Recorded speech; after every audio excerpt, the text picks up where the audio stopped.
The gentleman from Texas.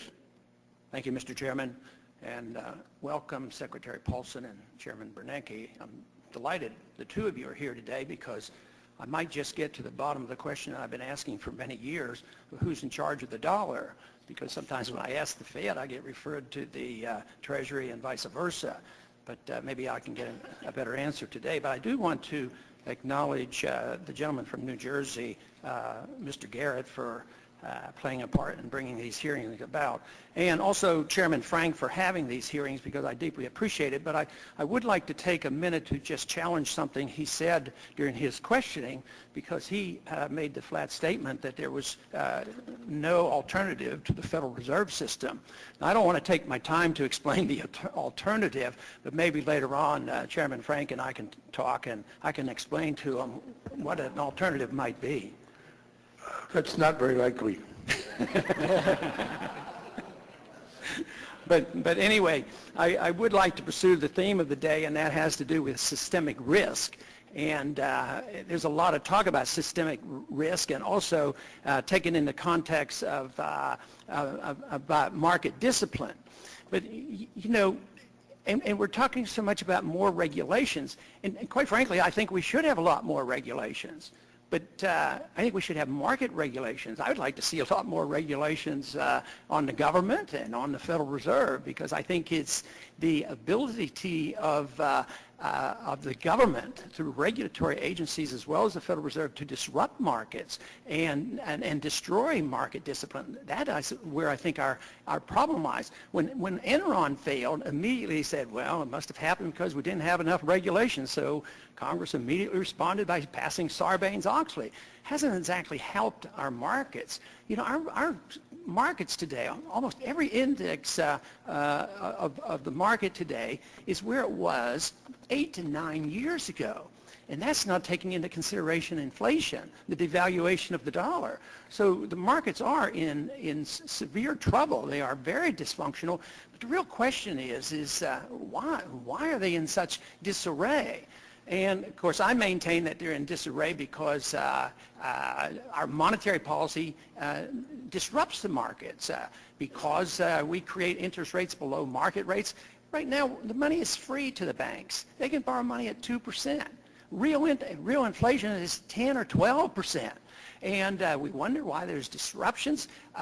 When you have artificially low interest rates, you cause the malinvestment, you cause excessive debt to accumulate, and you cause the bubbles to burst. And then when they burst, the only thing we can come back for, more regulations and more inflation. We need lower interest rates. We need to print more money. But it is back to this basic fundamental problem that we think that we can compensate for lack of savings by creating money out of thin air. And it doesn't work. It's never worked throughout history. It's not going to work this time. And we can't bail ourselves out by more regulations and more monetary inflation. And that's where we are today. And I think the IMF is correct on this circumstances.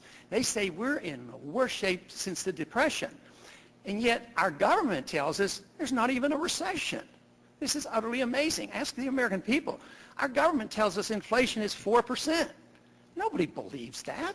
I mean, just look at the cost of energy. So we have to someday get back to the fundamentals of what is a dollar, where do they come from, and who's in charge of the dollar. So my question is directed to Secretary Paulson, dealing with the dollar, because evidently he is the spokesman and he is the champion of the dollar, and all public statements are that the dollar is to be strong. Well, the dollar lost 20% in the last 2 years. In the last 3 years, we've created $4 trillion of new dollars. But when we go to China, we tell the Chinese we want a weak dollar. I would like to see if I could get the Secretary of the Treasury to explain this to me. Do we want a weak dollar or a strong dollar, and why don't we worry about the value of our dollar? Congressman, we want a strong dollar. And what I've said is a strong dollar is in our nation's interest. I think you and I agree on that. At least I think we do. And I've had a career in the financial markets, and that has taught me that a strong dollar is our nation's interest. Now, as I look at what's going on in our economy. And we're going to have some ups and downs. Every economy does. We're going through a tough period right now. But I travel around the world, and I don't see a major industrial nation that's got better long-term fundamentals than we do.